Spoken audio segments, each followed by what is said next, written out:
Hare Jai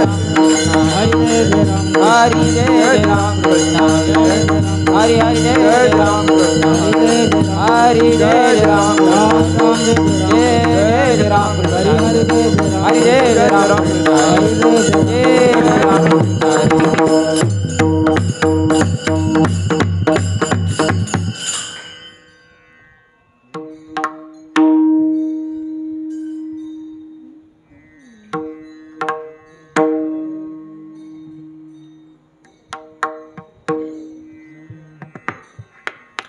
रूप पाहता लोचनी सुख झाले ओ साजनी सुख झाले ओ साजनी सुख झाले ओ साजनी रूप पाहता लोचनी सुख झाले ओ साजनी सुख झाले ओ साजनी सुख झाले ओ साजनी रूप पाहता लोचनी सुख झाले ओ साजनी सुख झाले ओ साजनी सुख झाले ओ साजनी रूप पाहता लोचनी सुख झाले ओ साजनी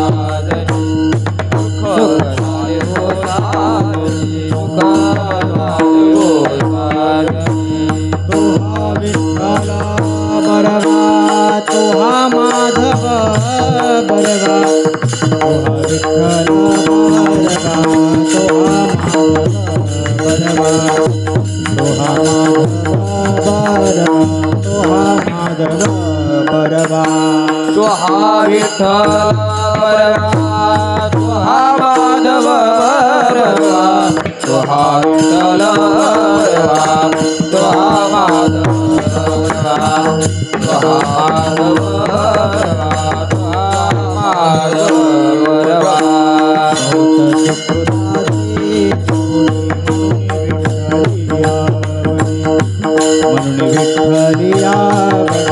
म्हणून विठ्ठली आवडी बहुत कृपाचे जोडी मन विठ्ठली आवडी मन विठ्ठली आवडी मन विठ्ठली आवडी तोहा विठ्ठला बरवा तोहा माधव बरवा तोहा विठ्ठल तोहा माधव बरवा तोहा विठ्ठल बरवा तोहा माधव बरवा तोहा माधव बरवा तोहा माधव बरवा तोहा विठ्ठल बरवा तोहा माधव बरवा तोहा विठ्ठल बरवा तोहा माधव बरवा तोहा विठ्ठल बरवा तोहा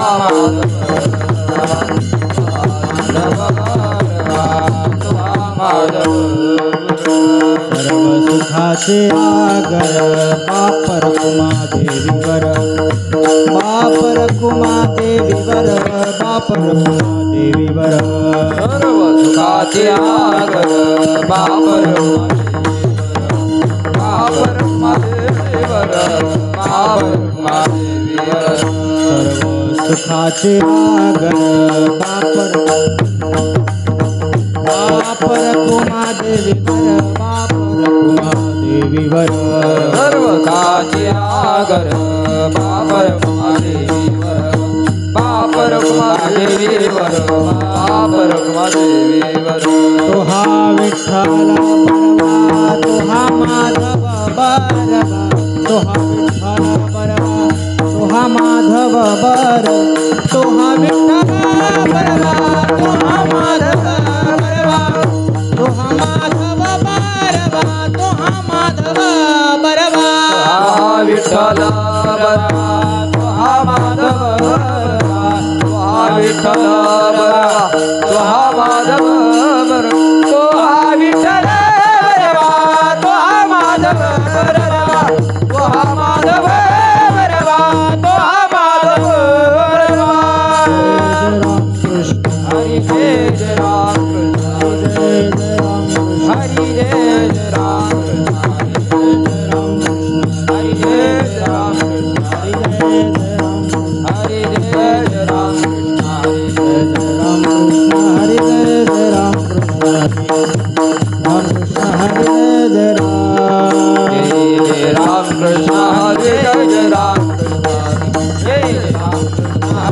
जय राम जय राम श्री विठ्ठल श्री विठ्ठल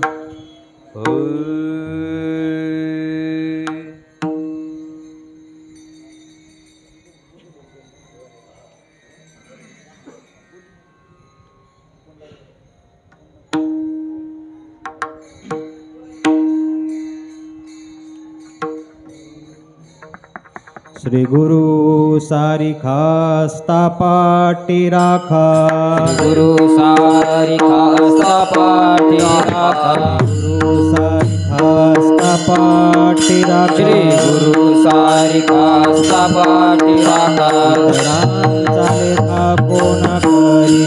इतरांचा लेखा कोण करी इतरांचा लेखा कोण करी गुरु सारिखास्ता पाटी राखा गुरु सारिखास्ता पाटी राखा पाटी गुरु सारिखास्ता पाटी राखा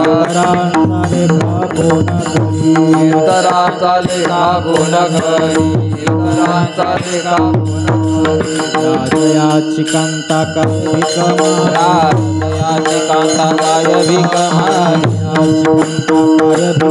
राजयाची कांता काय भिकमा मनाची आजोगी सुखी खावी मनाची आरोग्य तिची व्हावी, मनाची आरोग्य तिची व्हावी. श्री गुरु सारिखास्ता पाटी राखा गुरु सारिखास्ता पाटी राखा गुरु सारिखास्ता पाटी श्री गुरु राखा सारिखास्ता पाटी राखा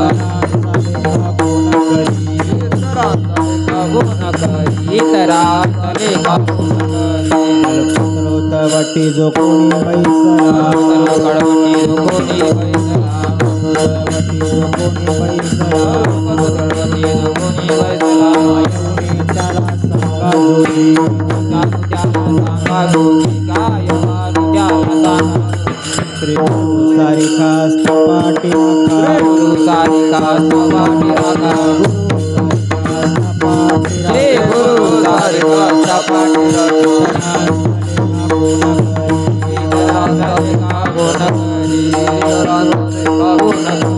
ज्ञानदेव म्हणे तर ज्ञानदेव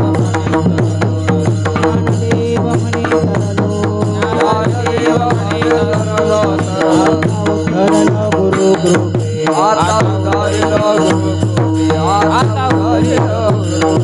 श्री गुरु सारिखास्ता पाटी सारिखास्ता पाटी सारिखास्ता पाटी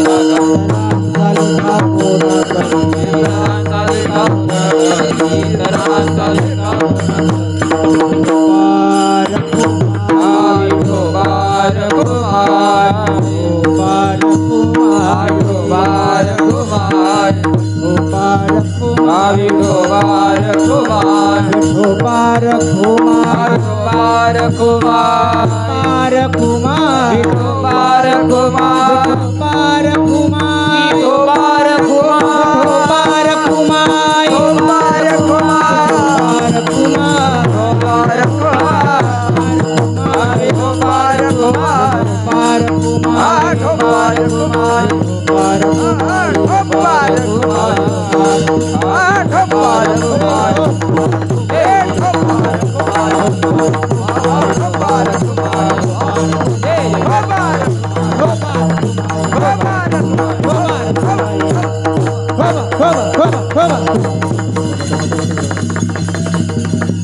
श्री हरिभक्तीपरायण रवी महाराज आणि श्री हरिभक्तीपरायण राम महाराज.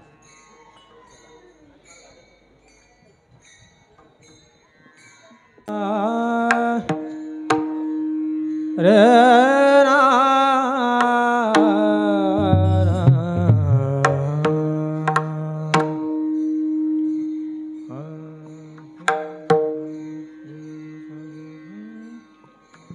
श्री गुरु सारेखा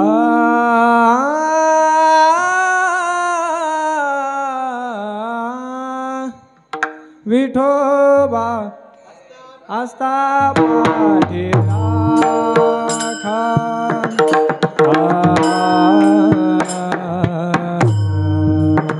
श्री गुरु सारेखा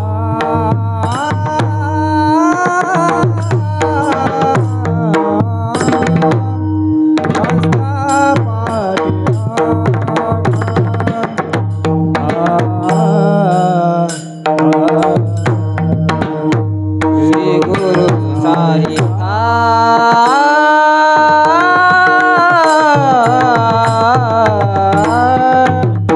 हस्ता पाठी राखा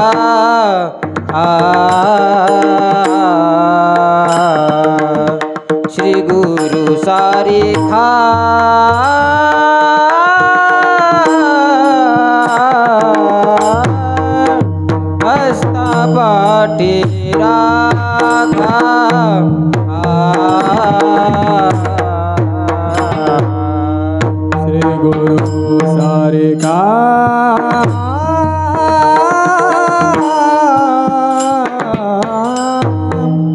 हस्ता पाठी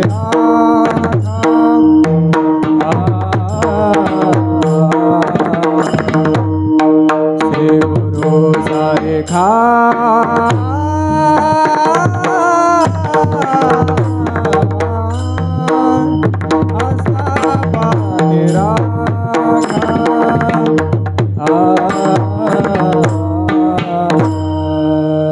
श्री गुरु सारेखा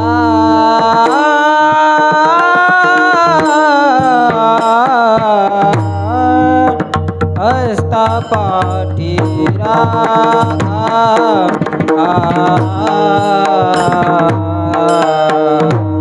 श्री गुरु सारेखा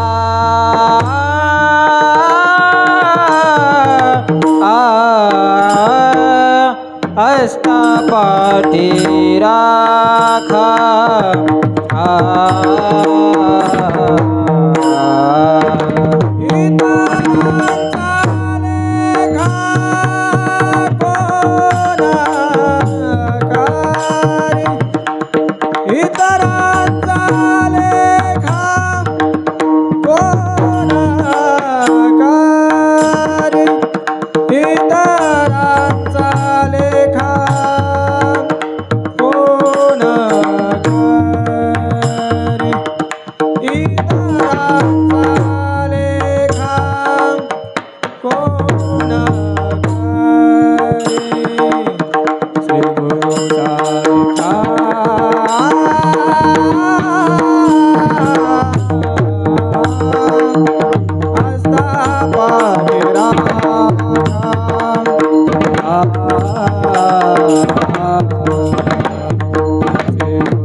श्री गुरु सारेखा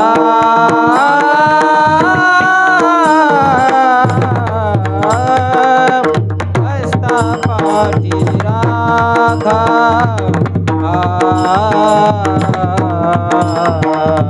श्री गुरु सारेखा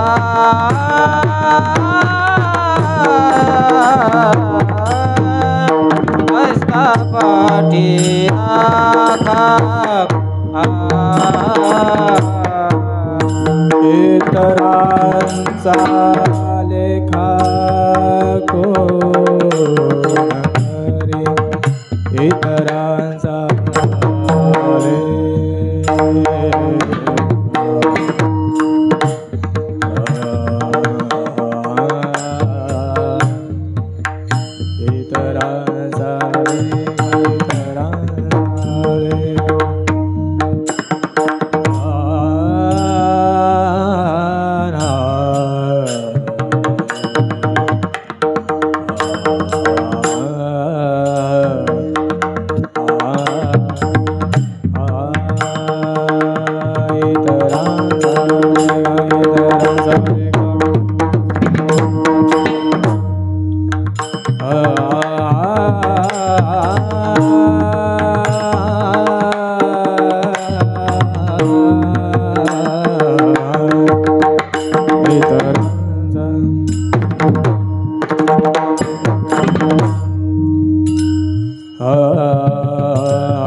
इतरांचा लेखा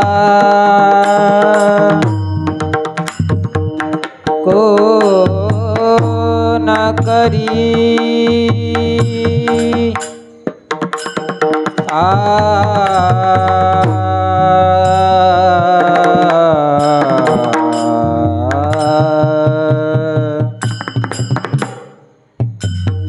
इतरांचा लेखा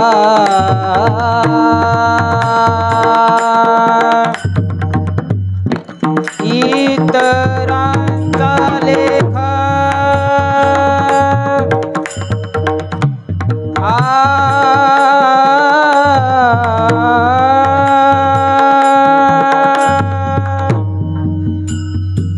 कोण करी इतरांचा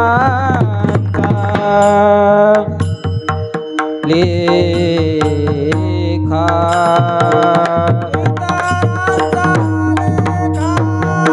कोण करी इतरांचा लेखा कोण करी इतरांचा लेखा कोण करी इतरांचा लेखा कोण करी श्री गुरु सारिखा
सारिखा असता पाटी राखा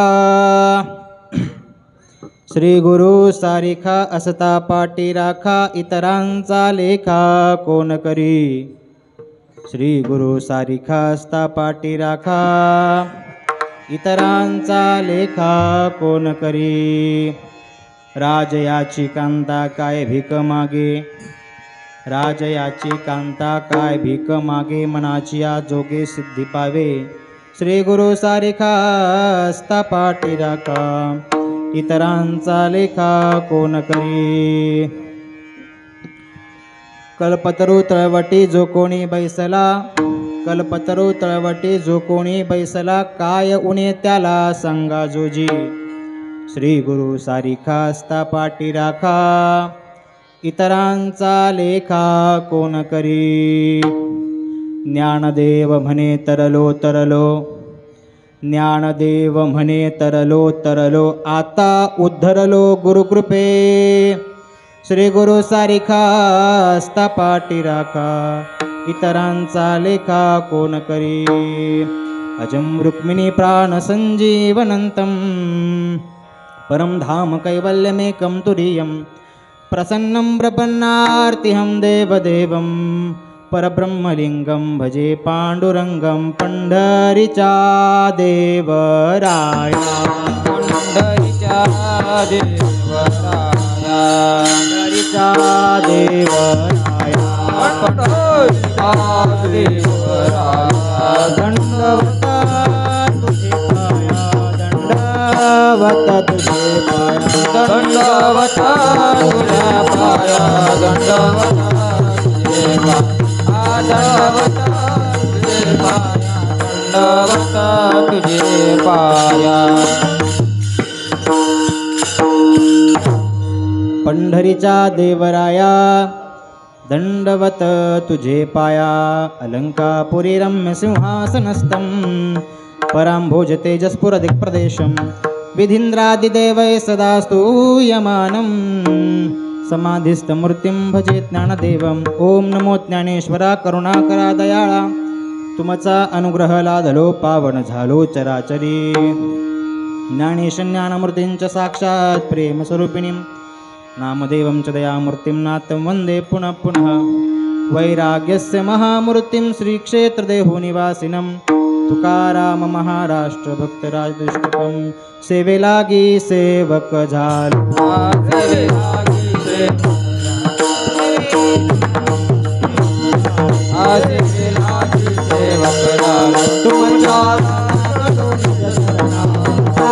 लागलो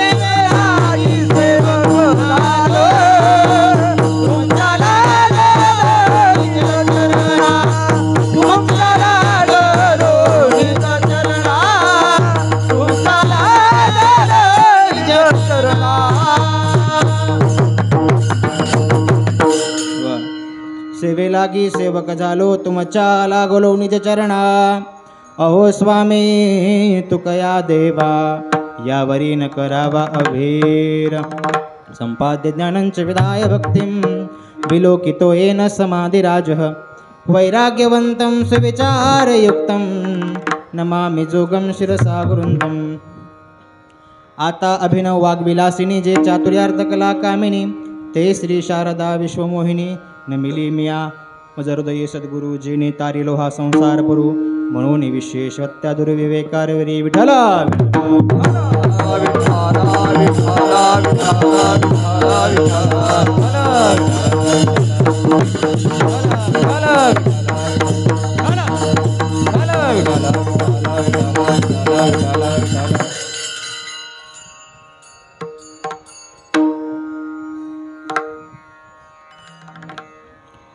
श्री गुरु सारिखा असता पाठी राखा श्री गुरु सारिखा असता पाठी राखा इतरांचा लेखा कोण करी श्री गुरु सारिखा असता पाठी राखा इतरांचा लेखा कोण करी.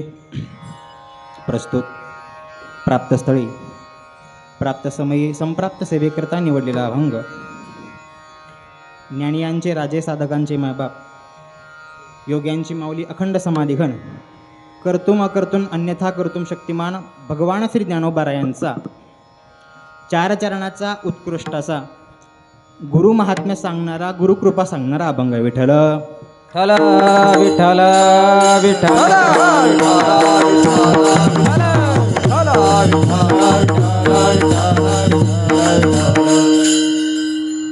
या अभंगाच्या माध्यमातून ज्ञानोबाराय आपल्यावर झालेली जी गुरुकृपा त्या गुरुकृपेचा अनुभवयुक्त सदृष्टांत अनुवाद करतात. ज्ञानोबाराय म्हणतायत माझ्या गुरूंनी माझ्यावर कृपा केली. श्री गुरु सारिखा असता पाठी राखा इतरांचा लेखा कोण करी. आणि त्यांनी केलेल्या कृपेमुळे आता ते माझे पाठीराखे आहेत. त्यामुळे मला इतरांचा लेखा करण्याची इतरांचं मोजमाप करण्याची आवश्यकता नाही आहे. पहिल्या चरणाचा अर्थ. आता या पहिल्या चरणामध्ये ज्ञानोबारायांनी एक सिद्धांत पटवून सांगितला की मला गुरुकृपा झाल्यामुळं आता कोणाचीही आवश्यकता नाही आहे, कारण माझ्यावर गुरुकृपा झाली. या सिद्धांताला दोन दृष्टांत पुढच्या चरणामध्ये देतात. पहिला दृष्टांत देतात राजयाची कांता काय भिक मागे मनाची आजोगे सिद्धी पावे. एखादा राजा आहे, त्याची पत्नी, तिला कोणाच्या दारावरती भीक मागण्याची आवश्यकता आहे का? नाही आहे, कारण ती राजाची बायको आहे. तिला कोणाचाही दारावरती भीक मागण्याची आवश्यकता अजिबात नाही. त्या तद्वत ज्ञानोबाराय म्हणतात आमचे जशी त्या राजाच्या बायकोला कोणाच्या दारावरती भीक मागण्याची आवश्यकता नाही, त्याप्रमाणे आमच्या पाठीमागे आमचे श्री गुरु समर्थ असताना आम्हाला ही कोणाच्या पुढे हात पसरण्याची, कोणालाही काही मागण्याची अपेक्षा नाही होणार.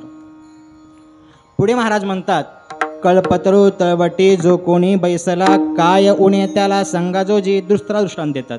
महाराज म्हणतात कल्पतरूचं झाड आहे, त्या झाडाखाली एखादा दरिद्री मनुष्य बसला तर तो दरिद्री राहील का? नाही राहणार. त्याला काय उणं राहील का? कल्पतरू तळवटी जो कोणी बैसला, मग तो गरीब असो श्रीमंत असो त्याला काही घेणं देणं नाही, तो श्रीमंत होऊन जाईल, त्याला काही उणं राहणार नाही. तद्वत आमच्या डोईवर देखील, आमच्या डोक्यावर देखील आमचं सद्गुरुरूपी छत्र आहे, सद्गुरुरूपी सावली आहे. त्या कल्पतरूरूपी सद्गुरू आमच्यावर सावली असल्यामुळे आम्हालाही कोणत्या गोष्टीचं उणं पडणार नाही. या दोन दृष्टांतातून ज्ञानोबराय पहिल्या चरणातला सिद्धांत पटवतात आणि अंतिम चरणामध्ये ज्ञानोबराय त्या सर्व गोष्टींचा अनुभव व्यक्त करतात की ज्ञानदेव म्हणे तरलो तरलो आता उद्धरलो गुरुकृपे. माऊली म्हणतात की आता मी तरुण गेलो. ज्ञानदेव म्हणे तरलो तरलो द्विरुक्तीपूर्वक सांगतात, कारण आता निश्चितपणे तरुण गेलो, आता काही बघण्याची गरज नाही. तरलो तरलो नवे नवे आता उद्धरलो गुरुकृपे, गुरूंची कृपा झाल्यामुळे माझा उद्धार झाला, असा सरळ सरळ अभंगाचा अर्थ. विठ्ठल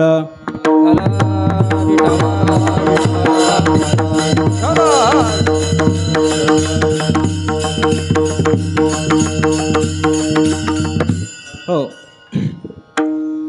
अभंगावर बोलण्यापूर्वी थोडासा अल्प परिहार. आपल्या गुरुकुलचा उपक्रम की दर अमावस्या पौर्णिमेला कीर्तन. आता अमावस्या पौर्णिमेचा अर्थ आपण विपरीत घेतो की कधीच न होणारं, म्हणजे कधीतरी अवचित होणारं, परंतु नियम आहे अमावस्या पौर्णिमेला, कारण उद्या दुसऱ्या दिवशी सुट्टी असते म्हणून. पौर्णिमेला स्वामीजींचं कीर्तन, अमावस्याला विद्यार्थ्यांचं कीर्तन आणि त्याच अनुषंगाने माझ्या वाटेला आलेली आजची कीर्तनरूपी सेवा. अभंग ज्ञानोबारायांचा आहे. या अभंगाच्या माध्यमातून ज्ञानोबाराय गुरुकृपेची महत्ता सांगतायत, महात्म्य सांगतायत. अभंगावर बोलत असताना मी 2-4 मुद्द्यामध्ये अभंग सोडवण्याचा प्रयत्न करेन. ज्ञानोबाराय गुरूंचं महात्म्य सांगतायत. आता महात्म्य सर्वांना समजतं का? महत्ता सर्वांना समजते का? नाही. संतांची महात्म्य असो किंवा गुरूंचं महात्म्य असो, संत आणि गुरु यात आपण तफावत करू शकत नाही, कारण संत गुरु असतात, गुरु संत सुद्धा असतात. नवे नवे तर संतच गुरु असतात, गुरु संत असतात, असंही म्हणता येईल आपल्याला. तर असा मुद्दा करता येईल. एक पहिला मुद्दा मांडतो, संतांचं महात्म्य किंवा गुरूंचं महात्म्य सामान्य जीवाला तुम्हा मला समजत नाही. दुसरा मुद्दा, संतांचं महात्म्य श्रीगुरूंचं महात्म्य तुम्हा आम्हाला कळत नाही, हा झाला. तर संतांचं महात्म्य गुरूंचं महात्म्य ज्याने थोडंफार शास्त्राध्ययन केलंय, शास्त्राचं अवलोकन केलंय, जो शास्त्रपंडित आहे, अशा शास्त्रपंडितालाही देखील संतांचं महात्म्य कळत नाही. दुसरा मुद्दा. तिसरा मुद्दा, संतांचं महात्म्य शास्त्रपंडिताला कळत नाही, यात वाद नाही. संतांचा महिमा नुसतं शास्त्र शिकलाय असं नाही, शास्त्र शिकून त्यानंतर त्यांनी योगासारख्या काही प्रायोगिक शास्त्रांचं अध्ययन करून योगाच्या काही सिद्धी प्राप्त केल्यात, अशा योगसिद्धाला देखील संतांचा महिमा कळत नाही. चौथा.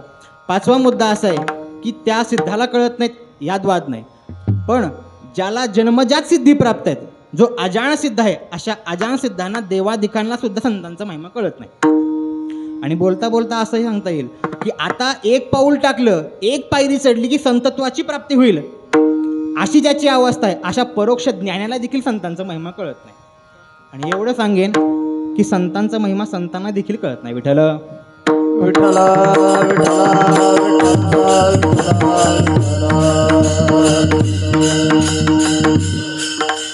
सगळ्या गोष्टी तुम्हाला पटवून देतो मी. पहिला मुद्दा होता माझा, संतांचा महिमा सामान्यांना कळत नाही, तुम्हा सामान्यांना कळत नाही. बऱ्याच गोष्टी आपल्याला कळत नाहीत, त्यापैकी संतांचा महिमा आपल्याला कळत नाही, यात काही नवल नाही. लहानपणापासून मोठे होईपर्यंत, म्हातारे होईपर्यंत बऱ्याच गोष्टी आपल्याला कळत नाहीत. आपण लहान असतो तेव्हा आपल्याला घरचे म्हणतात तू लहान आहेस, तुला काय कळत नाही. थोडे मोठे होतो, शाळेत जातो, गुरुजी म्हणतात तुला काय कळत नाही. मोठे होतो, लग्न होतं, बायको म्हणते तुम्हाला काय कळत नाही. आणि ती शेवटी म्हातारा होतो तेव्हा सर्वच म्हणतात तुम्हाला काय कळत नाही बाबा. जन्मल्यापासून शेवटपर्यंत काहीच कळत नाही, मग संतांचा महिमा कळेल कसा? त्यापैकी एक मुद्दा, संतांचा महिमा सामान्यांना जीवाला आपल्याला कळत नाही, काहीच नवल नाही. मुद्दा दुसरा असा आहे की संतांचा महिमा ज्याने शास्त्राचं अध्ययन केले, शास्त्र अवलोकन केले, अशा शास्त्र पंडिताला, शाब्दिकाला देखील संतांचा महिमा कळत. संतांचा महिमा तो बहु दुर्गमा, संतांचा महिमा तो बहु दुर्गमा,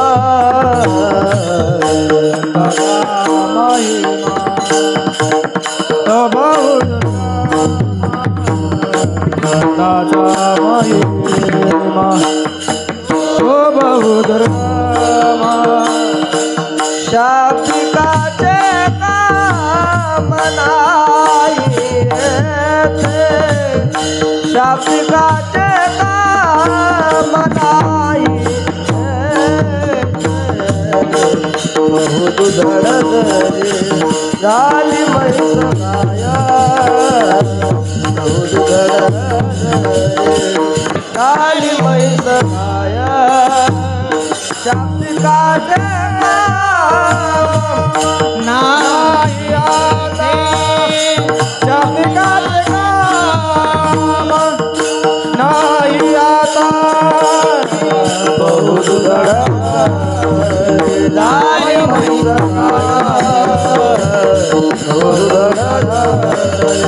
गाया म्हैस गाया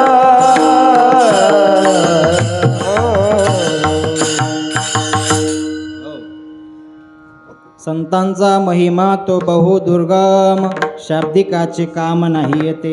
सरळ महाराजांनी सांगून टाकलं की संतांचा महिमा अतिशय दुर्गम आहे, जाणण्यासाठी अतिशय कठीण आहे, तो शाब्दिकाला समजणार नाही. मी काय म्हणलं, संतांचा महिमा शास्त्रपंडित जो आहे त्याला समजत नाही. मुद्दा संपला. पुढचा मुद्दा असा आहे, संतांचा महिमा केवळ शास्त्राध्ययन नाही केलं तर शास्त्राध्ययनासोबत योगासारख्या काही प्रायोगिक शास्त्रांचं अध्ययन ज्यांनी केलंय, ज्याला सिद्धी प्राप्त झाल्यात, अशा योग सिद्धाला देखील संतांचा महिमा कळत नाही.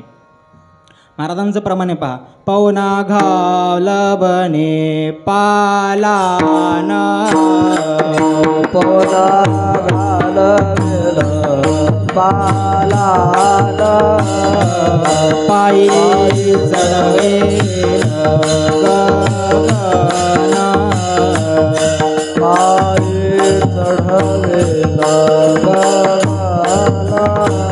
भूत भविष्य कळो वर्तमान भूत भविष्य कळो वर्तमान परित्याग साधूचे न कळे महिमान ऐसे कैसे आम्ही तिथे साधू ऐसे कैसे आम्ही तिथे साधू परित्या साधूचे न कळे महिमान ऐसे कैसे आले संचिते साधू ऐसे कैसे आले संचिते साधू.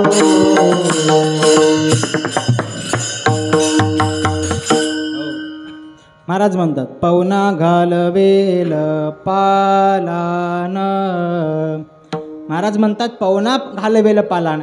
पालान शब्दाचा अर्थ करत असताना सांगता येतो की पालान म्हणजे हत्तीच्या पाठीवर जी अंबारी असते, त्या अंबारी जे आसन लावलं जातं त्याला पालान असे म्हणतात. प्रत्येक आसनाचा अर्थ वेगवेगळा असतो. व्यासपीठावर त्याला व्यासपीठ म्हणतो आपण, व्यासपीठाचं आसन. घोड्याच्या पाठीवर घातलं जातं त्याला खोगीर म्हणतो आपण. सत हत्तीच्या पाठीवर जे आसन घातलं जातं त्यात मांडी घालून ऐसपैस बसता येतं, असं पालान घातलं जातं. ते पालान पवना घालवेल. पवन म्हणजे वारा. वाऱ्यावर सुद्धा आसन लावता येईल त्या योग्याला, परंतु त्या साधूचे नकळे महिमान, त्या साधूचं महिमान त्याला कळत नाही. दुसरा दृष्टांत तिथे देतात, पायी चढवेल गगन. आकाशाला पायऱ्या लावून गगनात चढता येईल त्याला, परंतु त्या साधूचे नकळे महिमान. अजून पुढे सांगतात, भूत भविष्य कळो येईल वर्तमान. योगसूत्रामध्ये पहा, ज्या समाधीच्या काही 8 अवस्था सांगितल्या आहे ना, अष्टांग योग म्हणतो आपण त्याला, त्याची 6वी अवस्था आहे धारणा. योगश्चित्त निरोध नाही देशकाल विठ्ठल विठ्ठल विठ्ठल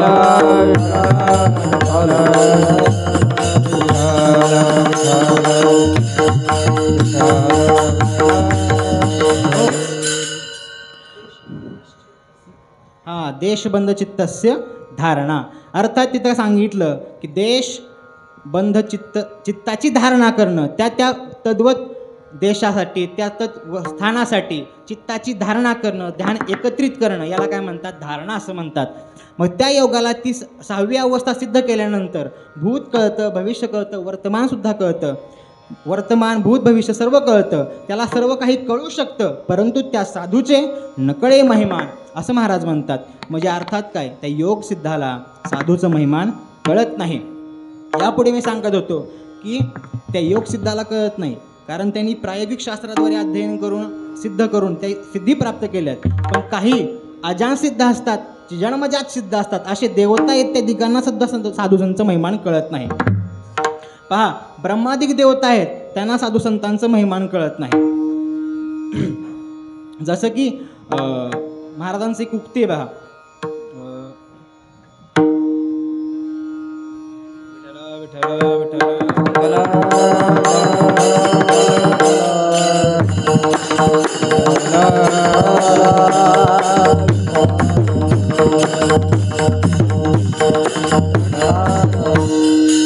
ब्रह्मादिक जे देव आहेत ते अजान सिद्ध असतात. अजान सिद्ध म्हणजे काय, जन्मजात सिद्ध. अशा देवादिकांना सुद्धा, अजान सिद्धांना सुद्धा साधूचं महिमान कळत नाही. ब्रह्मादिका पारण कळे ते असं काही प्रमाण असू द्या. त्या ब्रह्मादिक देवांना साधूचं महिमान कळत नाही. यापुढे मी सांगितलं होतं की नवे आता एक पाऊल टाकलं की आता संतत्वाची प्राप्ती होईल. अशा परोक्ष ज्ञानाला, ज्याला परोक्ष ज्ञान प्राप्त झालं केवळ अनुभव वाक्ये, अशा परोक्ष ज्ञानाला सुद्धा संतांचं महिमान कळत नाही. आणि जाता जाता प्रौढीवादानं मी बोलून गेलो होतो. प्रौढीवादानं अर्थात थोडंसं आगाऊपणानं बोलून गेलतो की संतांचं महिमान संतांना देखील कळत नाही. पटवून देईन मी आपल्याला. महाराजांचं एकदा काय झालं, नारद महर्षी निवांत वेळेमध्ये भगवान विष्णूंजवळ गेले. देवाजवळ गेल्यानंतर देवाला प्रणिपात केला. देवानेही आदरादित्य केलं, या नारदा बसा, काय काम काढलं, विचारपूस झाली, सर्व झालं. त्यावेळेस नारद महर्षी देवाला सर्व विचारपूस केल्यानंतर, गप्पा गोष्टी झाल्यानंतर, आणि ते शेवटी विचारतात, देवा थोडं निवांत दिसताय, एखादा प्रश्न विचारू का? देव म्हणतात, का नाही नारदा, विचारा ना, तुम्ही नाही विचारणार तर कोण विचारणार आहे आम्हाला? नारद महर्षी विचारतात, देवा एक सांगा, साधू संतांचं महात्म्य काय असतं? काय विचारलं? साधू संतांचं महात्म्य काय असतं? नारद कोण आहेत? साधूच आहेत ना, संतच आहेत नारद. नारदांनी विचारलं, साधूचं महिमान काय असतं? देव सुद्धा तेच म्हणाले, नारदा तुम्ही सुद्धा साधू आहात, तुम्ही सुद्धा संत आहात, तुम्हाला साधूचं महिमान कळत नाही, काही हरकत नाही. पण नारदांनी आग्रह केल्यानंतर नारद महर्षींना देवाने सांगितलं, नारदा सांगतो, एक काम करावं लागेल, कारण सेवेशिवाय फळ भेटत नाही. ठीक आहे, काय करायचं देवा? देव म्हणाले, नारदा एक कार्य करा, इथून पूर्व दिशेला थोडं अंतरावर चालत जा, तुम्हाला एक झाड लागेल, त्या झाडावरती एक सरडा असेल, जा त्या सरड्याला हा प्रश्न विचारा की मला साधू संतांचा महिमा सांगा. नारद महर्षींनी ऐकल्यानंतर ठीक आहे म्हणले, देवा तुमची इच्छा असेल तर त्यांच्याकडून मी ऐकून घेईन, काही हरकत नाही. नारद महर्षी चालले पूर्व दिशेला. चालता चालता ते झाड लागलं, त्यांना तो सरडा देखील दिसला. नारद महर्षी सरड्यांना प्रणाम केला. सरडे महाराज रामकृष्ण हरी. काय नारद महर्षी बोलायला लागले की मला देवाने पाठवलं तुमच्याजवळ, की मी देवाला प्रश्न विचारला होता, सर्व वृत्तांत सांगितला की मला साधू संतांचं महिमान जाणून घ्यायचे, तर मला तुम्ही ते सांगा. सरडेने नारदाकडे पाहिलं. नारदाकडे पाहताच सरड्याने मान टाकली. सरडा गतप्राण झाला. साधू आता नारद महर्षींना समजेना काही. नारद महर्षी पुन्हा परत आले देवाजवळ. देवाजवळ येऊन पुन्हा देवाला म्हणू लागले, देवा त्यांना विचारलं, त्यांनी मला पाहताच मान टाकली, ते मरून गेले. ते बोले ठीक आहे नारदा, आता एक काम करा. नारद थोडे अस्वस्थ झालते, पण म्हणले बोला देवा. आता म्हणले, आता पूर्व दिशेला जा, पश्चिम दिशेला जा, काही अंतरावर परत एक झाड लागेल, त्याच्यावरती पोपट बसलाय म्हणे एक, जा आणि त्या पोपटाला हा परत प्रश्न विचारा. नारद सांगितल्याप्रमाणे गेले, ते झाडही लागलं, पोपट दिसला. नारद महर्षींनी तीच पुन्हा विनवणी केली, त्यांना नमस्कार केला आणि पोपटाला हात जोडून म्हणतात, मला देवाने पाठवले, हा वृत्तांत सांगितला असा असा, की मला तुम्ही साधू संतांचं महिमान सांगा, गुरु महिमान सांगा. पोपटाने देखील नारदाकडे पाहिलं आणि मान टाकली.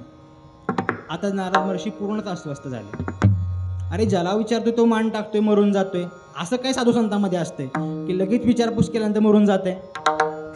थोडी चिंता वाटली, परंतु देवाजवळ परत वापस आले. देवाला म्हणले, देवा मी त्यांना विचारलं, तेही मरून गेले. आता नाराज म्हणजे थोडेसे जास्त भिलेले होते. आता काय करायचं? तर देवाने सांगितलं, आता शेवटचं एक करा. देवा आता कुणाला मारायला सांगू नका. 2 मर्डर अगोदरच झालेत. आता नाही कुणाला मारणार मी. नाही आता कोणी मरणार नाही. ही माझी शक्यता, ही माझी शाश्वती. तुम्ही जा तरी खरं. देवा बघा बरं मी चाललोय आता, पण थोडंसं लक्ष राहू द्या माझ्याजवळ. नारद महर्षी म्हणले ठीक आहे देवा जातो. कुठे जायचं? आता म्हणे दक्षिण दिशेला जा. काही अंतरावरती, थोड्या दूर अंतरावरती एक नगर लागेल म्हणे. बरं नगर लागेल. त्या नगरामध्ये जो राजा आहे नगरीचा, त्या राजाला एक मुलगा झालाय म्हणे. जा आणि त्या मुलाला प्रश्न विचारला. नारद महर्षी थरथरच कापायला लागले. का? जर त्या मुलाला विचारलं आणि तो मेला तर? एक तर राजाला पहिल्यांदा मुलगा झालाय आणि तोही मेला तर राजा काय करेल? नारद महर्षी असं विचारल्यानंतर देव म्हणाले काही चिंता करू नका, तुम्ही जा. नारद महर्षी चालले दक्षिण दिशेला गेले. अंतरावर गेल्यानंतर ते गावही लागलं, नगर लागलं. नगरात हर्षोल्लास होता, कारण पहिल्यांदा राजाला इतक्या वर्षानंतर मुलगा झाला होता. नारद महर्षी करता करता त्या राजद्वाराजवळ गेले, राजवाड्याजवळ गेले. त्या राजाने नारदांचा यथोचित सन्मान केला, आदरातिथ्य केलं, पाद्यपूजा केली. नारद महर्षी बसले असताना राजाला सहज म्हणतात, तुम्हाला मुलगा झाला म्हणे, त्याचं मुख तरी दाखवा. तेवढ्यात राजा त्या राणीला म्हणाला, अगं बघतेस काय, त्यांच्या मांडीवर बाळ दे, बाळाचं मुख दाखव. नारद महर्षी म्हणा, आज इतका आनंदाचा क्षण आहे, आपल्याला मुलगा झाला. त्याच साधू संतांचं नारदाचं दर्शन झालं. लगेच मुलगा आणला, मांडीवरती दिला. नारद महर्षी थोडे भीत थोडेसे कामकुचर करत असत विचारू लागले, हे बाळा, मला देवाने पाठवलंय आणि मला तू साधू संतांचं महिमान सांग. साधू संतांचा काय महिमा असतो सांग मला. ते बाळ बोलू लागलं. नवल झालं. पहिल्या दिवसाचं एकच दिवस झाला जन्मून त्याला. ते बाळ बोलू लागलं. ते म्हणतात, महाराज नारद ऋषी, तुम्ही स्वतः साधू संत आहात आणि तुम्ही मला हे महिमान विचारताय, तरी सांगतो म्हणे, ऐका. काही काळापूर्वी मी एक सरडा होतो, ज्याला तुम्ही पहिल्यांदा भेटले होते, ज्याला तुम्ही हा प्रश्न पहिल्यांदा विचारला होता, तो सरडा मी होतो. तुमचं दर्शन झालं आणि ती माझी योनी सुटली. ती योनी माझी निघून गेली, मुक्त झालो त्या नीच योनीतून. मला पोपटाचा थोडा उच्च दर्जाच्या योनी प्राप्त झाली. दैवयोगाने परत तुम्ही मला भेटला, परत मी दिसला. तुम्ही हाच प्रश्न परत मला विचारलात. तुमच्या दर्शनाने परत मी त्याही योनीतून मुक्त झालो. आता मला हा जन्म प्राप्त झालाय. ज्या 2 नीच योनीची मुक्तता तुमच्या दर्शनाने होते, हीच तर साधू संतांची महत्ता आहे. विठ्ठल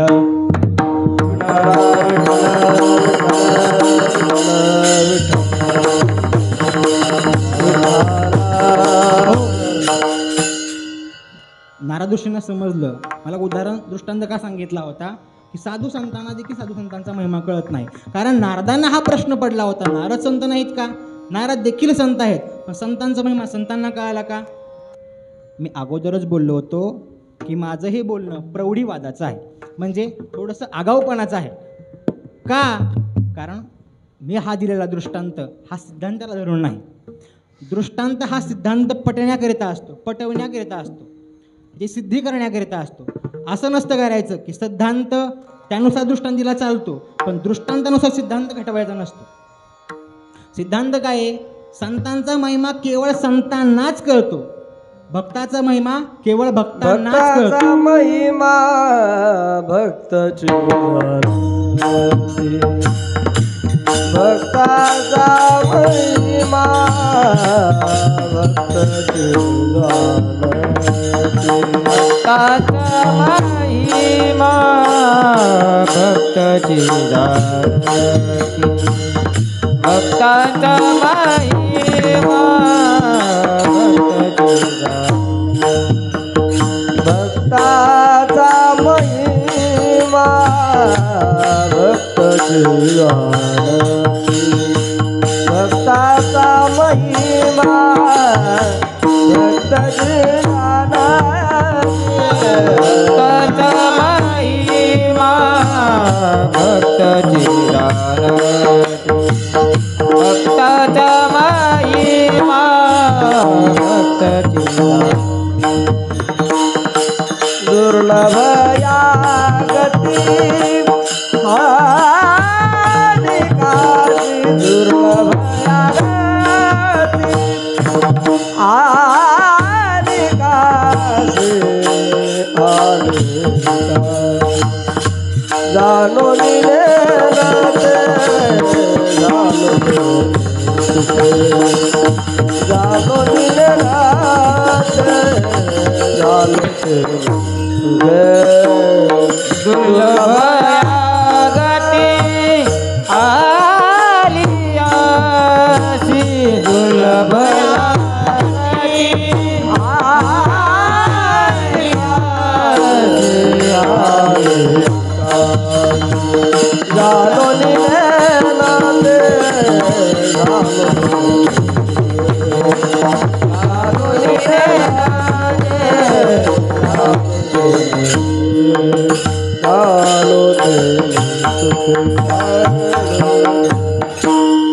हो. भक्तांचा महिमा भक्तची जाणती दुर्लभ या गती आणि कांसी. भक्ताचा महिमा हा सिद्धांत आहे की भक्ताचा महिमा भक्तच जाणू शकतात, संतांचा महिमा संतच जाणू शकतात. तुका म्हणे अंगी व्हावे ते आपण तरीच महिमा नाही येईल कळो. जर आपण त्या भावनेला त्या रूपाला प्राप्त झालो तरच आपल्याला त्यांचं महत्त्व कळू शकेल. ज्ञानोबाराय देखील त्या संतत्वाच्या भूमिकेला प्राप्त आहेत, ज्ञानोबाराय देखील त्या गुरुत्व भूमिकेला प्राप्त आहेत. म्हणून ज्ञानोबारायांना गुरुत्वाची भावना, गुरुत्वाची महत्ता माहीत आहे. आणि ज्ञानोबारायांना असलेली महत्ता जी माहीत आहे ती आपल्याला सांगण्यासाठी ज्ञानोबाराय या अभंगाच्या माध्यमातून पहिल्या चरणातून अभंगाचं प्रतिपादन करतात. श्री गुरु सारी खा असता पाठी राखा. श्री गुरु सारी खा असता पाठी राखा. श्री गुरु सारी खास्ता पाठी राखा. श्री गुरु सारी खास्ता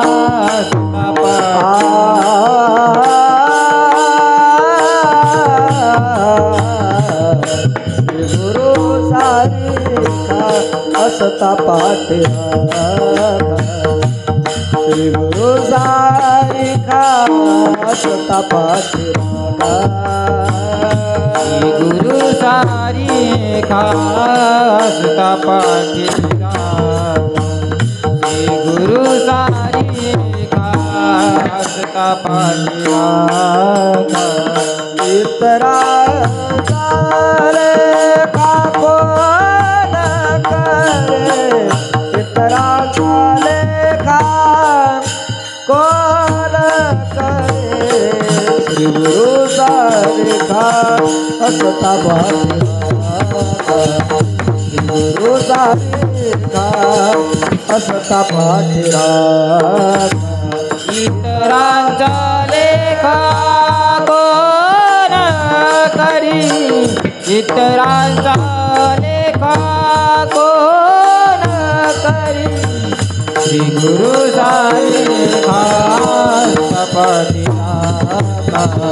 श्री गुरु सारी खास्ता पाठी राखा. श्री गुरु सारी खा असता पाठी राखा. श्री गुरु सारी खा असता पाठी राखा. श्री गुरु सारी खास्ता पाठी राखा. श्री गुरु सारी खास्ता पाठी राखा. इतरांचा लेखा कोण करी.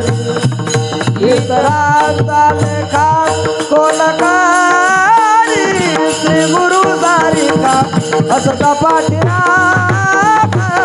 श्री गुरु सारी खा असता पाठी राखा. इतरांचा लेखा कोण करी. इतरांचा लेखा कोण. श्री गुरु सारी खास्ता पाठी राखा. श्री गुरु सारी खास्ता पाठी राखा.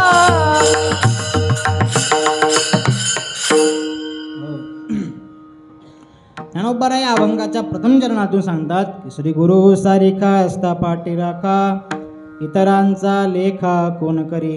ज्ञानोबारायांना जी महत्ता समजली, जी महानता समजली ती आपल्याला सांगण्याचा प्रयत्न करतायत. ज्ञानोबाराय म्हणतात श्री गुरु सारिखा असता पाठी राखा. श्री गुरु सारखा पाठी राखा असताना सारखा. आता पहा, सारखा शब्दातून असा अर्थ नाही घ्यायचा. श्री गुरु सारखे दुसरे कोणीतरी पाठीराखे असताना इतरांचा लेखा कोण करी. सारखा शब्दाचे दोन अर्थ करतात साहित्यशास्त्रामध्ये. एक परमसादृश्य आणि एक अपरमसादृश्य असे दोन प्रकार केलेले आहेत. त्यामध्ये एक पहिलं सादृश्य आहे परमसादृश्य, म्हणजे तद्वत त्याचप्रमाणे जो आहे तोच सांगणं. श्री गुरु सारिका असता पाठीराखा अर्थात श्री गुरु सारखेच पाठीराखे असतात, श्री गुरुच पाठीराखे असतात. आणि दुसरा अर्थ करताना तो म्हणतात की त्याच्यापेक्षा वेगळा श्री गुरु सारखे त्या सादृश्य असणारे, विपरीत सादृश्य असणारे. बघा, जसं की राम रावणाचं युद्ध कोणासारखं, राम रावणासारखंच. त्याला कोणती उपमा देता येत नाही, त्याला अनन्वय अलंकार असं काहीतरी म्हणलं जातं. साहित्य आपलं झालेलं नाही, असू द्या. अनन्वय अलंकार असं काहीतरी म्हणलं जातं. त्यामध्ये सांगितलं जातं की राम रावणाचं युद्ध कोणासारखं? राम रावणासारखंच. गगन कशासारखं? म्हणजे आकाश कशासारखं? गगनासारखंच. त्याला कोणती उपमा आहे का? नाही. समुद्र कशासारखा? समुद्रासारखाच. त्याला कोणती उपमा देता येत नाही. तसंच श्री गुरुसारखा कोण? श्री गुरुच, दुसरं कोणी असू शकत नाही. म्हणून महाराज म्हणतात श्री गुरु सारिखा असता पाठी राखा, इतरांचा लेखा कोण करी. ह्याही चरणाचा भाव काढताना आपल्याला एक काही 4-5 मुद्द्यामधून आपल्याला भाव काढता येईल. 5 मुद्दे झाले की आपलं कीर्तनही संपेल. पहिला मुद्दा असा आहे की माऊली म्हणतात श्री गुरूंचं महती काय, श्री गुरु किंवा संतांची महती काय. दुसरा मुद्दा श्री गुरु किंवा संतांची प्रशस्ती काय. तिसरा मुद्दा श्री गुरु संतांचं कार्य काय. चौथा मुद्दा श्री गुरूंचं आवश्यकता काय, श्री गुरूंची आवश्यकता काय. आणि अंतिम मुद्दा सांगता येईल की श्री गुरु म्हणजे काय. विठ्ठल विठ्ठला विठ्ठला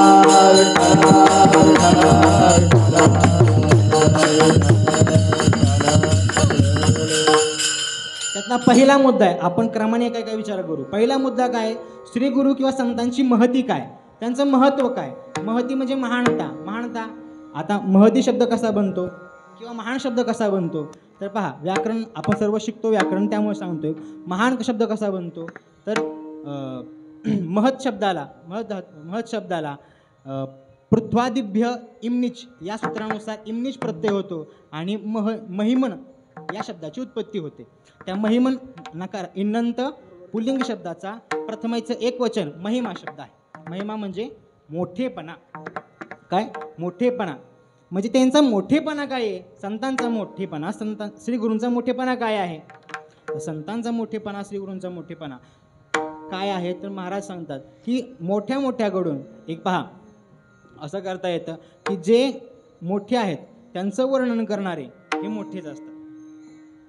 पहा की ज्ञानोबा आहे स्वतः त्यांना महती देतात. ज्ञानोबरांचे एक वर्णन आहे. अशा अनेक ठिकाणी गुरूंचं महात्म्य सांगितलेलं आहे, मोठेपणा सांगितलेला आहे.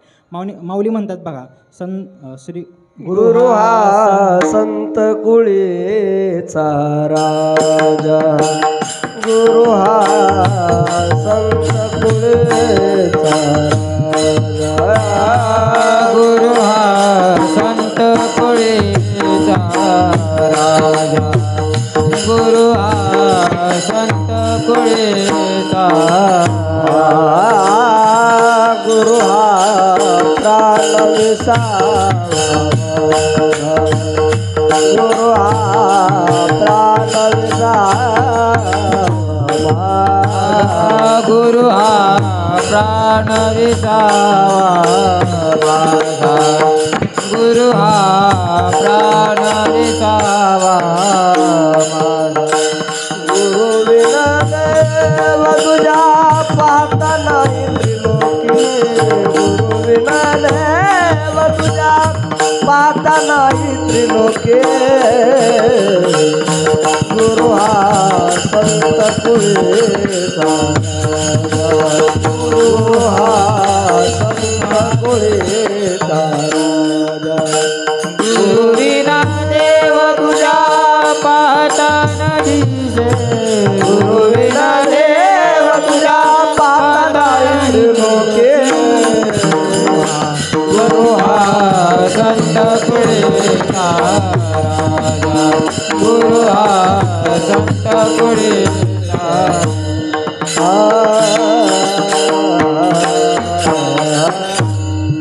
हो, गुरु हा संत कुळीचा राजा. ज्ञानोबराय म्हणतात गुरु हा संत कुळीचा राजा. ज्ञानोबरायांनी गुरुचं वर्णन करणं, गुरुचं महात्म्य सांगणं पहा. म्हणून गुरूंची महती सांगतायत की गुरु हा संत कुळीचा राजा. संत कुळ, जे संत कुळ आहे, जे संत पूर्ण मांदी आळी आहे, त्या मांदी आळीमध्ये गुरु हे सर्वोच्च स्थानावरती आहेत. म्हणजेच राजाची पदवी गुरूंना आहे. गुरु हा संत कुळीचा राजा, गुरु हा प्राण विसावा माझा. ज्ञानोबराय म्हणतात माझ्या प्राणाला विसावा कुठे आहे तो गुरूंजवळ आहे. गुरु हा प्राण विसावा माझा, गुरुविन देव नाही, गुरुविन देव नाही, गुरुविन देव तुझ्या पाहता नाही त्रैलोकी. गुरुसारखा देव पाहता त्रैलोक्यात सापडणार नाही, असं गुरुचं महात्म्य सांगितलं आहे. गुरुचं महात्म्य अनेक ठिकाणी वर्णन केलं आहे पहा. एक वेदातील वाक्य आहे पहा, थोडं छोटं वाक्य असं आढळतंय. गुरु एव ब्रह्म एव गुरुरूपेण अवतिष्ठते असं एक वाक्य आहे. म्हणजे परब्रह्मच गुरुरूपाने अवतिष्ठ होतं, म्हणजे अवतीर्ण होतं, आपल्यासाठी अवतीर्ण होतं. आपणाची देव होय गुरु, आपणाची देव होय गुरु, आपणाची देव होय गुरु, आपणाची देव होय गुरु. श्री गुरु माझ्या विठोबाचा कैसा प्रेम भाव, माझ्या विठोबाचा कैसा प्रेम भाव, माझ्या विठोबाचा कैसा प्रेम भाव, माझ्या विठोबाचा कैसा प्रेम भाव. आपणाची देव होय गुरु, आपणाची देव होय गुरु, आपणाची देव होय गुरु, आपणाची देव होय गुरु. पहा महाराजांचं वर्णन आहे, माझ्या विठोबाचा कैसा प्रेमभाव, देवाचा प्रेमभाव पहा. आपणची देव हे कारण म्हणलं ना मी, परब्रह्म एव गुरुरूपेण अवतिष्ठते. गुरुच परब्रह्म हेच गुरुरूपाने अवतीर्ण होत असतं, अवतिष्ठित होत असतं. पहा आपण दररोजच्या वाङ्मयामध्ये किंवा तुकोबाऱ्यांचं एक पहा, आपण देवपूजा करत असतो. त्या देवपूजेमध्ये पहा आपण देवाची पूजा करतो. मग देवाच्या पूजेचं काही साधनं सांगतात. त्यापैकी एक साधन आहे की गुरुभक्तीपूर्ण देवाचे साधन आहे. हेच विष्णूची महापूजा, अनुभव नाही तुझ्या. स्वामी काज गुरु भक्ती, स्वामी काज गुरु भक्ती, स्वामी काज गुरु भक्ती. सेवापती पितृवचन सेवापती, पितृवचन सेवापती, पितृवचन सेवापती, पितृवचन सेवा. स्वामी काज गुरु भक्ती, पितृवचन सेवापती, पितृवचन सेवापती, पितृवचन सेवापती. स्वामी काज गुरु भक्ती, पितृवचन सेवापती, पितृवचन सेवापती, पितृवचन सेवापती.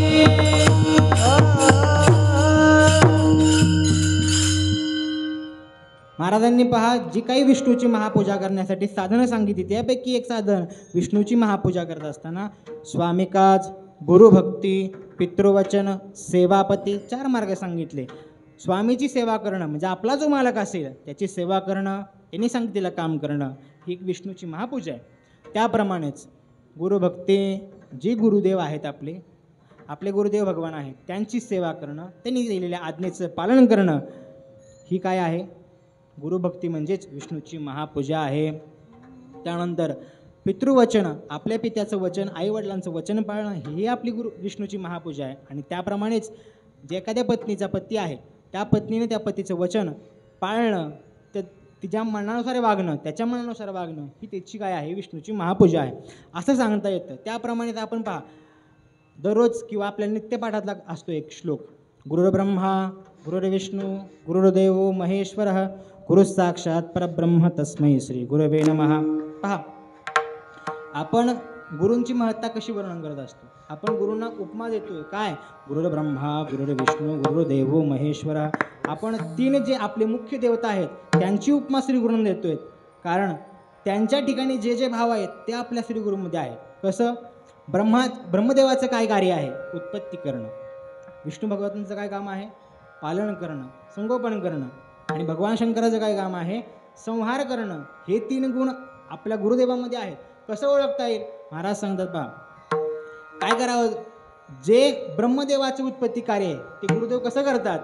तर आपल्यामध्ये ज्ञानाचं बीजारोपण करून ज्ञान वाढवतात, ज्ञान उत्पन्न करतात. हे गुरुदेवांचं कार्य आहे, ज्ञान उत्पन्न करणं. आता पहा आपण म्हणतो प्रगट गुह्य बोले विश्व ब्रह्मची केले, जे लोपलेलं ज्ञान आहे ते प्रगट करतात, उत्पन्न करतात. हे काय आहे? ब्रह्मदेवाचं सामर्थ्य जे गुरुमध्ये आहे. म्हणून देवांना काय म्हणलं? गुरुर ब्रह्मा. आता संगोपन कशाचं करतात? ज्ञान प्राप्त झालंय, ज्ञान उत्पन्न झालंय, पण जे काही संशय विपर्याय असतात त्याने ज्ञान काय होत असतं? क्षीण होत असतं. त्याचा नाश करून, त्याला निवारण करून, त्याला पुष्ट करण्याचं कार्य गुरुदेव करत असतात. म्हणून त्यांना आपण विष्णू म्हणू शकतो. गुरुर विष्णू, गुरुदेव महेश्वर. कसं काय नाश करतात? कशाचा संहार करतात? तर आपल्या अंतःकरणामध्ये असलेले मल विक्षेपादी ज्या आहेत किंवा काम क्रोधादी जे विकार आहेत त्यांना नष्ट करून, त्या ज्ञानाला वृद्धिंगत करून करतात. म्हणून त्यांना काय म्हणता येतं? गुरुदेव महेश्वर. त्याप्रमाणे पुढे सांगतात, गुरु साक्षात परब्रह्म तस्मै श्री गुरवे नमः. त्यामुळे त्या गुरुदेवांना माझा नमस्कार असो.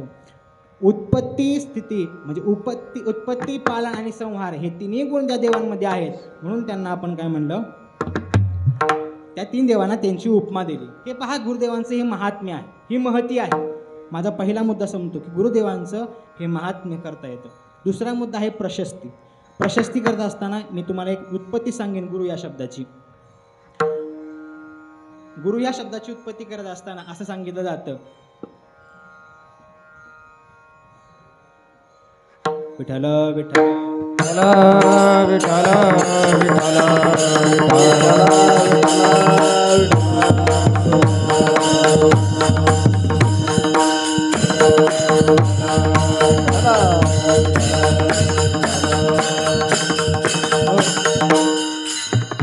गीर्यते नाम स्तूयते स्तुत्यैहि इति गुरुः.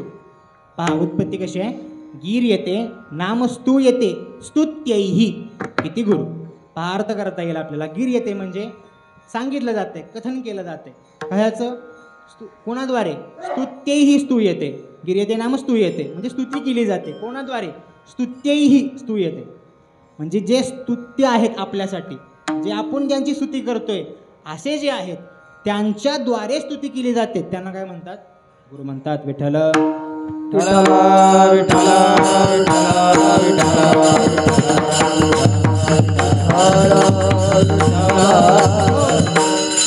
पहा, ज्ञानोबा आपल्यासाठी काय आहेत?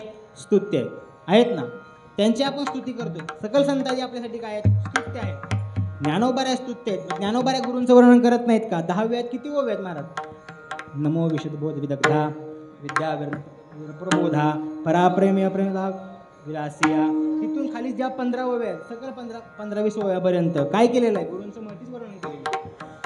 त्यांच्याद्वारे स्तुती केली जाते. म्हणून काय आहेत? गुरु आहेत ते. गीर्यते स्तुत्यैहि, गीर्यते नाम स्तूयते स्तुत्यैहि. पहा, वेदाद्वारे उपनिषदाद्वारे गुरुचं महात्म्य प्रत्येक ठिकाणी सांगितलेलं आहे. म्हणून गुरु काय आहेत? आपल्यासाठी स्तुत्य आहे. त्यानंतर ही त्यांची काय? प्रशस्ती. पहा, दुसरा मुद्दा संपला की प्रशस्ती. जे स्तुत्य आहेत, ब्रह्मादिक देव सुद्धा ब्रह्मा घाली लोटांगण असं म्हणलेलं आहे. पहा, ब्रह्मदेव सुद्धा त्यांच्या पायावरती लोटांगण घालतो. ब्रह्मादिक देव सुद्धा त्यांची स्तुती करतायत, त्यांचं गाण करतायत, त्यांच्या पायावर लोटांगण घालतायत. ब्रह्मादिक जेते तुम्हा ओळंगणे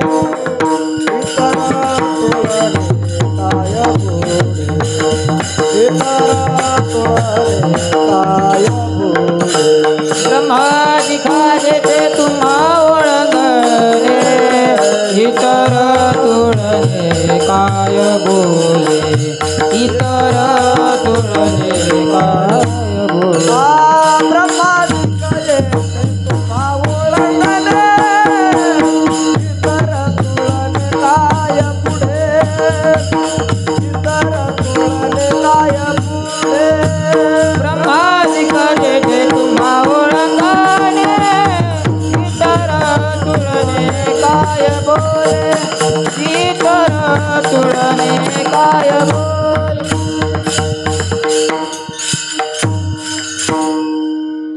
ब्रह्मादिक येथे तुम्हा ओळंगणे इतर होणे काय पुढे.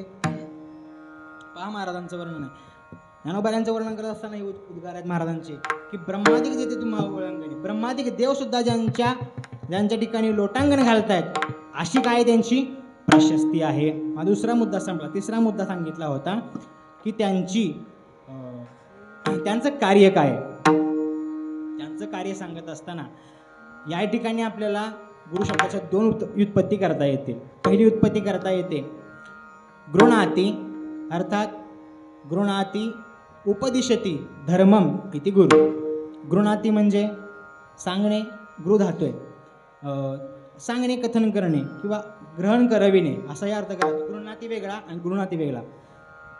याचा अर्थ कथन करणे, सांगणे काय, धर्मम, धर्मम गृणाती उपदिशती, धर्माचा जे उपदेश करतात त्यांना काय म्हणतात, गुरु असं म्हणतात. दुसरा एक अर्थ करता येईल गिरती, नाम गिलती अज्ञानम इति गुरु. गिरती नाम गिलती, गिळतात, गिळून टाकतात काय, अज्ञानम, त्याला काय म्हणतात, गुरु म्हणतात. गुरु अज्ञानाचा नाश करतात, संपवून टाकतात अज्ञान. पहा, या जीवनामध्ये, आपल्या जीवनामध्ये किती अज्ञान असतं, त्या सर्व अज्ञानाचा गुरु हे नाश करून टाकतात, ते अज्ञान घालवून टाकतात आणि आपल्याला प्रकाशरूप करतात, आपल्याला ज्ञानरूप करतात. म्हणून त्यांना काय म्हणलं जातं, गुरु म्हणलं जातं. हे गुरूंचं काय आहे, कार्य आहे. गुरूंचं कार्य आहे की अज्ञानाचा नाश करणं आणि आपल्याला ज्ञान प्राप्त करून देणं. त्यामुळे त्यांना म्हणतात गुरु विठ्ठल. विठ्ठल विठ्ठल विठ्ठल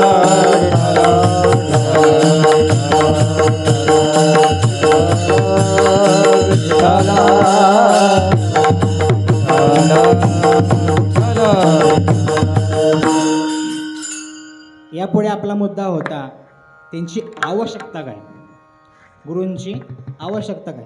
बरेच लोक म्हणतील या आपल्या संस्कृतीमध्ये, भारतीय संस्कृतीमध्ये खूप ग्रंथ आहेत, 6 शास्त्र, 18 पुराण, 4 वेद, अनेक ग्रंथ आहेत, त्याच्या व्याख्या वेगळ्या आहेत, अनेक ग्रंथ आहेत. मग ग्रंथ उपलब्ध असताना गुरूंची आवश्यकता काय आहे, बरोबर ना. यासाठी एक छांदोग्य उपनिषदामध्ये मला वाटते 4थ्या अध्यायामध्ये एक जाबालाची कथा येते. जाबालाची कथेमध्ये पहा सांगितलं तर जाबाल आपल्या गुरुदेवांना, गौतम ऋषींना प्रश्न करतो की गुरुदेव, मला ब्रह्मविद्या प्राप्तीची इच्छा आहे, मला ब्रह्मविद्या सांगा, तिचं कथन करा. त्यावेळेस गौतम ऋषी विचार करतात, मी सांगतो तुला, पण माझं एक काम करावं लागेल. कारण त्या काळामध्ये सुद्धा 12 वर्ष तपश्चर्या केल्यानंतरच ज्ञान सांगितलं जायचं. काहीतरी सेवा करावी लागेल, काहीतरी साधना करावी लागेल, त्यानंतर अध्ययन करावं लागेल. आपण 6 वर्ष झालं तरी घरी पळायची इच्छा करतो, त्यात मी पण आलो. 12 वर्ष तपश्चर्याच नुसती करायची, कोणतं अध्ययनच नाही, काहीच नाही. त्यांनी सांगितलं कार्य काय सांगितलं, आपल्या ज्या त्यांना 400 गायी दिल्या आणि सांगितलं जोपर्यंत या सहस्त्र होत नाहीत तोपर्यंत वापस येऊ नको. असं सांगितल्यानंतर ठीक आहे म्हणाले ते. गुरूंची आज्ञा पाहिल्यानंतर आता इतकं मोठं कार्य पहा, 400 गायी आहेत, 400 गायीच्या सहस्त्र करायचे, 1000 गायी करायचे, सोपी गोष्ट आहे का. 600 गायी वाढवायचे, किती दिवस लागतील त्याला, एका गायीला 9 महिने लागतातच ना, किती वर्ष लागतील, इतका का थांबायचे, इतका का प्रतीक्षा करायची. हे पाहिल्यानंतर आता तो गेला, वनात गेला, अरण्यात राहू लागला. बघता बघता काही वर्ष लोटली, किती 1000 वर्ष, कितीतरी वर्ष लोटली. त्यानंतर त्या 400च्या 1000 गायी झाल्या. आणि तो काळ त्यांनी गुरुदेवांचं नामस्मरण केलं, की गुरुदेवांचं चिंतन केलं, सतत शास्त्राध्ययनाची इच्छा मनात ठेवून आपलं कार्य करत राहिला. 1000 गायी झाल्यानंतर तो आता आश्रमाकडे वाटचाल करू लागला. आता आश्रमात जायचं, गुरुदेवांना भेटायचं आणि आपलं कार्य झालेलं सांगायचं. त्याची ही सेवा पाहिल्यानंतर देवतांना संतुष्टी वाटली की हा किती गुरुभक्त आहे. त्याची सेवा पाहिल्यानंतर त्यांना कौतुक वाटलं. त्यांनी विचार केला की आता आपण त्याला ब्रह्मविद्या देऊन टाकू. त्यावेळेस 4 देवांनी असा विचार केल्यानंतर 4 वेगवेगळ्या रूपामध्ये त्याला ब्रह्मविद्या देण्याचा त्यांनी निश्चय केला. तो क्रमण करत असताना एका दिवशी एका देवतेचा उपदेश झालेला आहे. पहा, पहिल्या दिवशी सांडाने उपदेश केला. सांड म्हणतो कळतो ना, बैल, त्या सांडाने उपदेश केला, सांड रूपामध्ये उपदेश केला, उपदेश झाला. दुसऱ्या दिवशी अग्निरूपाने उपदेश झाला. तिसऱ्या दिवशी हंसरूपाने उपदेश झाला. आणि 4थ्या दिवशी एक मुग्ध किंवा त्याला म्हणू शकतो आपण बगळा, त्या बगळा रूपाने उपदेश झाला. त्याला ब्रह्मज्ञान प्राप्त झालं. त्याच्या चेहऱ्यावरती ते ब्रह्मतेज दिसू लागलं. संध्या केल्यानंतर आपलं तेज दिसतं ना सर्वांच्या तोंडावर, तर सर्वांच्या त्या तोंडावर ब्रह्मतेज दिसू लागलं. आता तो आश्रमामध्ये पोहोचला.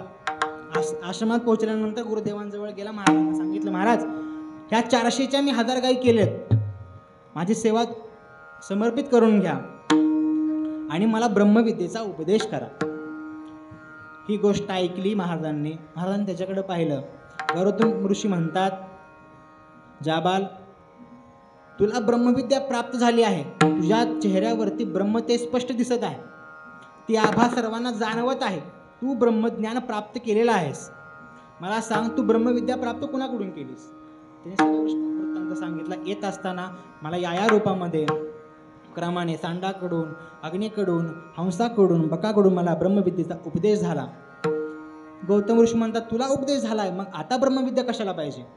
त्यावेळेस त्या जाबालाचं वक्तव्य आहे. श्लोक आठवत नाही मला, सांगतो तरी पण अर्थ सांगतो. तो जाबाला म्हणतो, गुरुदेव भगवान, त्यांनी मला उपदेश केला हे मला मान्य आहे, पण ते माझे गुरु नाहीत. मी गुरु तुम्हाला मानले.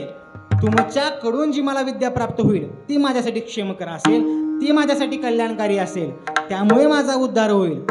यासाठी उदाहरण दिलं. गुरूंची आवश्यकता काय?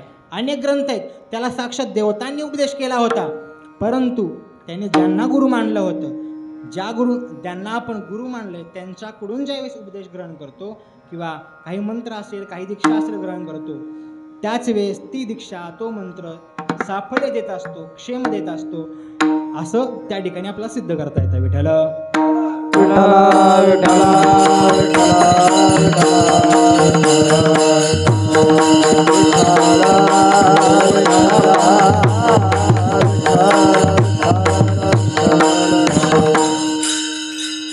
पहा, गुरूंची आवश्यकता समजली. आता गुरुजींचं कार्य समजलं. पहिल्या क्रमाने पाहिलं आपण गुरुजींचं काय महती, काय गुरुजींची प्रशस्ती, काय गुरुजींचं कार्य, काय आवश्यकता, काय आणि अंतिम विचार सांगितला होता गुरुदेव म्हणजे काय. तर शास्त्र अध्ययन करत असताना आपण भरपूर वेळा ऐकले, श्रोत्रियम ब्रह्मनिष्ठम. गुरुजींची व्याख्या करतात ना, जे श्रोत्रिय आहेत, जे ब्रह्मनिष्ठ आहेत, त्यांना काय म्हणतात? गुरु म्हणतात. श्रोत्रिय ब्रह्मनिष्ठ म्हणजे काय? ज्यांनी सर्व शास्त्रांचं अध्ययन केलं त्यांना श्रोत्रिय म्हणता येतं, की ज्याला सर्व शास्त्र प्रारंगत आहेत ते श्रोत्रिय आहेत. आणि ज्यांची ब्रह्मामध्ये निष्ठा आहे, त्यांनी ब्रह्मस्थिती प्राप्त केली आहे, त्यांना काय म्हणता येतं? ब्रह्मनिष्ठ म्हणता येतं. केवळ ब्रह्मनिष्ठ असून जमत नाही, ब्रह्मस्थितीचा अनुभव घेतल्यानंतर तो प्रगट सुद्धा करता आला पाहिजे. ज्यांना तो प्रगट करता येतो, पुढील आपल्या शिष्याच्या मनापर्यंत, अंतःकरणामध्ये पोहोचवता येतो, त्याला काय म्हणता येतं? गुरु असं म्हणता येतं. असे माझे गुरु मला प्राप्त झालेत. म्हणून माऊली म्हणतात, गुरु सारिखा असता पाठी राखा. आता माझ्या पाठीमागे मला काही बघायची गरज नाही, कारण कोण आहेत? श्री गुरु आहेत माझ्या पाठीमागे. इतरांचा लेखा कोण करी? मी कोणाची मोजणी करू? मी कोणाची इच्छा करू? मी कोणाची आता आकांक्षा करू? मला कोणाचीही इच्छा नाही, कोणाचंही ममत्व नाही. आता इतरांचा लेखा करण्याची मला आवश्यकता नाही. याचं पटवून देताना महाराज द्वितीय चरणामध्ये उदाहरण देतात. काय देतात? राजयाची कांता काय भीक मागे, राजयाची कांता काय भीक मागे, राजयाची कांता काय भीक मागे, राजयाची कांता काय भीक मागे, राजयाची कांता काय भीक मागे, राजयाची कांता काय भीक मागे, राजयाची कांता काय भीक मागे, राजयाची कांता काय भीक मागे, मनाची आलोगे सिद्धी पावे, मनाची आलोगे सिद्धी पावे, श्री गुरु सारिखा हस्ता पाठी राखा, श्री गुरु सारिखा हस्ता पाठी राखा,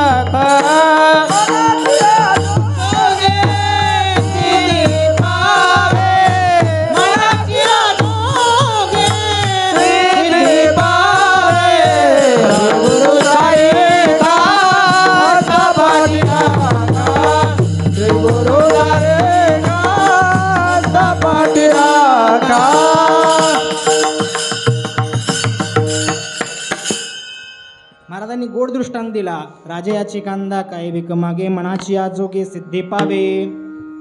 महाराज म्हणतात एखादा श्रीमंत राजा श्रीमंतच असतो यात म्हणायची गरज नाही. राजा आहे, त्याची पत्नी आहे, भार्या आहे, तिला कोणाच्या दारामध्ये जाऊन भीक मागण्याची आवश्यकता असेल काय? एखादा राजा आहे, त्याच्या पत्नीला कोणापुढे भीक मागायची आवश्यकता अजिबातच नाही. तद्वत माझे गुरुदेव या सामर्थ्याने संपन्न असलेले, जे एवढं सांगितलंय त्या सामर्थ्याने, या महत्तेने सिद्ध असणारे माझे गुरुदेव माझ्या पाठीमागे असताना मलाही कोणाकडे पाहण्याची, मलाही काही मागण्याची इच्छा उरत नाही. मला ते सर्व प्राप्त होते, कारण माझ्या पाठीमागे सुद्धा माझे गुरुदेव आहेत. हा पहिला दृष्टांत दिला. आणि लगेच दुसरा दृष्टांत देतात की एखादं कल्पतरू झाड असावं की त्याने आपल्या सर्व कामना पूर्ण होतात. काय म्हणतात महाराज? कल्पतरू तळवटे जो कोणी बैसला काय उणे त्याला सांगा जोजी. त्याला काय उन्हा असेल का? कल्पतरू झाड सर्वांना माहिती आहे का? माहिती आहे ना? बघितलं असेल सर्वांनी. आणि बघितलं असताना आपण इथं नसतोच ना. कल्पतरू झाड काय करतं? हा, महाराजांचं एक प्रमाण आहे. कामधेनु कल्पतरू चिंतामणी, कामधेनु कल्पतरू चिंतामणी, कामधेनु कल्पतरू चिंतामणी, कल्पतरू चिंतामणी, आवडीची धनी पुरावे, आवडीची धनी पुरावे. हो, महाराज म्हणतात कामधेनु कल्पतरू चिंतामणी, आवडीची धनी पुरावितो. कामधेनु असेल, कल्पतरू असेल, त्याच्यापाशी जी जी इच्छा करू ते पूर्ण करतात. काही इच्छा करा, काही मागा, ते त्याला देऊन टाकतो. एखादा दरिद्री मनुष्य तरी त्याच्या छत्रछायेखाली बसला, छायेखाली बसला, त्या झाडाखाली बसला, तुझी मनामध्ये इच्छा प्राप्त करेल ती त्याला प्राप्त होते. असे कामधेनूची महत्ता आहे. एक उदाहरण आहे, पण ते राहू द्या, आपण पुढे होते कधी बघू. हां, महाराज म्हणतात की ज्याप्रमाणे त्या कल्पतरूच्या खाली बसल्यानंतर कोणत्याही प्रकारची कमतरता वाटत नाही, कोणत्याही प्रकारची न्यूनता वाटत नाही, सर्व इच्छा पूर्ण होऊन जातात. त्याद्वत माझ्यावरती देखील माझ्या श्रीगुरूंचा आशीर्वाद आहे, माझ्या श्रीगुरूंची कृपा आहे. त्या कृपेमुळे मलाही कशाची कमतरता नाही. कल्पतरू तळवटी जो कोणी बैसला काय उणे त्याला सांगा जोजी. जसं की आपण पुण्यात राहतो, पुणे तिथे काय उणे म्हणतो का नाही, तसं उणं काय म्हणजे कमतरता कशाची आहे? कशाचीच नाही ना, कारण माझ्यावरती गुरुंचा आशीर्वाद आहे, त्यामुळे मला कशाचीही कमतरता नाही. या दोन्ही दृष्टांतांनी पहिल्या चरणातला जो सिद्धांत आहे तो पटवून देतात. आणि अंतिम चरणामध्ये महाराज आपला अनुभव व्यक्त करतात. ज्ञानदेव मने तरलो तरलो, ज्ञानदेव मने तरलो तरलो, ज्ञानदेव मने तरलो तरलो, ज्ञानदेव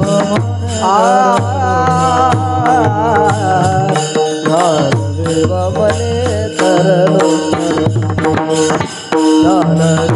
मने तरलो तरलो, ज्ञानदेव मने तरलो तरलो, ज्ञानदेव मने तरलो तरलो, आता उतरलो गुरु कृपे, आता उतरलो गुरु कृपे, आता उतरलो गुरु कृपे, आता उतरलो गुरु कृपे, गुरु जारे कांदा पाहिला, गुरु जारे कांदा पाहिला, आता उतरलो गुरु कृपे, आता उतरलो गुरु कृपे, आता उतरलो गुरु कृपे, आता उतरलो गुरु कृपे, गुरु जारे कांदा पाहिला, गुरु जारे कांदा पाहिला.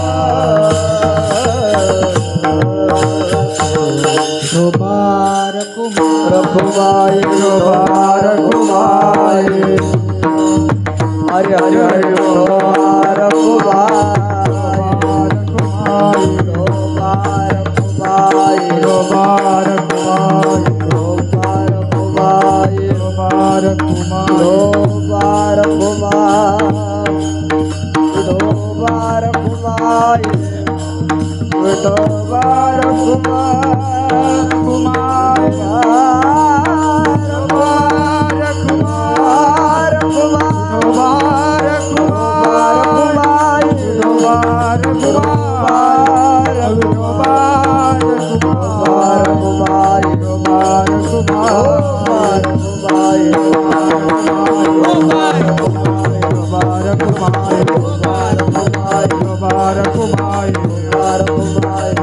श्री